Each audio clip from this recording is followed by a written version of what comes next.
Olá, eu me chamo Vitor e eu vou apresentar o vídeo pôster denominado Associações entre variantes no gene SERPINA1, SLC6A14 e SLC26A9 e a fibrose cística. Esse é um plano de trabalho que faz parte do projeto Estudo Clínico e Epidemiológico da Fibrose Cística em um centro universitário de referência em Salvador, Bahia.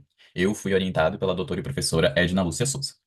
Bom, de início a gente precisa entender que a fibrose cística ela é uma doença autossômica recessiva que é causada pela presença de variantes patogênicas no gene CFTR.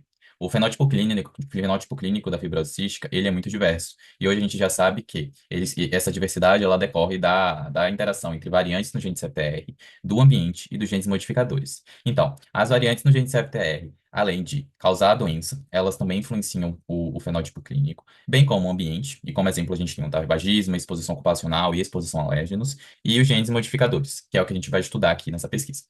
Bom, o objetivo desse trabalho é determinar a frequência das variantes no gene SERPINA1, SLC6A14 e SLC26A9 e avaliar, então, sua associação com a apresentação fenotípica dos indivíduos acompanhados em um centro de referência aqui de Salvador, Bahia.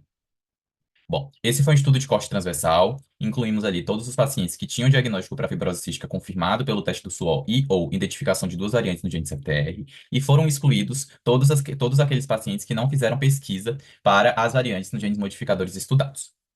Bom, aí, desses pacientes, né, que restaram, a gente coletou dado em relação a sexo, idade ao diagnóstico, idade atual, genótipo para fibrose cística, usei score DMC, insuficiência pancreática, exacerbação pulmonar nos últimos 2 anos, uso de Dornase alfa, uso de tobramicina inalatória e histórico de infecções por Pseudomonas aeruginosa. Esses dados, eles foram obtidos por meio dos prontuários. E aí a gente utilizou como marcadores de doença pulmonar as variáveis uso de tobramicina inalatória, uso de Dornase alfa e exacerbação pulmonar. A gente analisou a associação entre as variantes nos genes modificadores e as variáveis, né, demográficas e clínicas por meio de uma regressão logística abdominal. E consideramos então três modelos: o modelo alélico, dominante e recessivo. As associações que tiveram valor de P menor que 0,05 foram, então, consideradas significativas, e o termo de consentimento livre esclarecido ele foi obtido de todos os pacientes, né, acima de 18 anos, ou de seus responsáveis, né, em caso de o paciente ter a idade inferior a 18 anos. Bom, aqui a gente tem uma tabela que resume as características sociodemográficas e clínicas da população, né, que foi estudada no final. Nosso N ele foi de 59, sendo que desses 59, 54,24% eram mulheres. Nossa mediana de idade ao diagnóstico foi de 6 meses. Nossa média de idade atual foi de aproximadamente 135 meses. E a gente apresentou, né, uma mediana do Z-score DMC de menos 0,32. 31 participantes, ou seja, 50%, né, aproximadamente 50% da nossa amostra apresentaram risco nutricional. E aqui a gente tem, né, outros dados, né, relativos ao quadro clínico desses pacientes. É importante ressaltar que 3 pacientes eles não tinham dados disponíveis acerca da infecção por Pseudomonas aeruginosa.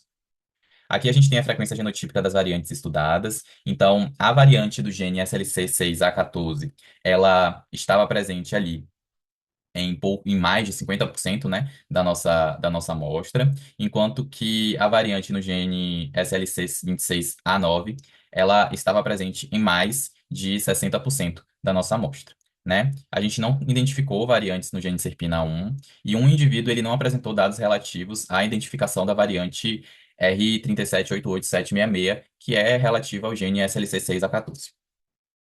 Bom, aqui a gente trouxe uma tabela que demonstra a associação entre as variantes, né, nos genes SLC6A14 e SLC26A9 e as variáveis clínicas que a gente associou, né, à doença pulmonar, foi Dornase alfa, exacerbação pulmonar nos últimos 2 anos e uso de tobramicina inalatória. E a gente escolheu trazer porque é bem descrito em literatura que os genes modificadores, eles influenciam bastante no fenótipo pulmonar. E aqui no nosso estudo a gente não encontrou associação com presença de variantes nesses genes e doença pulmonar, certo? Em nenhum dos 3 modelos que a gente fez a análise. As variantes estudadas, elas foram, né, frequentemente identificadas nos indivíduos. A gente não encontrou associação entre a variante RS3788766 e os marcadores de doença pulmonar. E a variante RS7512462 não demonstrou associação com insuficiência pancreática, ao contrário do que demonstra, né, a literatura. A gente não conseguiu testar a associação das variantes com o ilho meconial, né, porque a ocorrência desse fenótipo clínico teve um N, né, de igual a 1, impossibilitando, assim, né, análises. E algumas amostras do nosso estudo, algumas limitações, perdão, do nosso estudo, foi que a nossa amostra foi muito pequena E a gente teve uma carência de recursos materiais, então muitas vezes não tínhamos disponíveis ali o melhor material para realizar a punção periférica, para poder, né, coletar o sangue que iria ser enviado posteriormente para análise genética. E também a gente teve uma carência de matéria de recursos técnicos. Então, por grande período ali do plano de trabalho, não houve profissional capacitado para realizar essa punção, justamente porque a enfermeira que era responsável por isso, ela precisou sair de licença médica. Essas são as minhas referências e muito obrigado.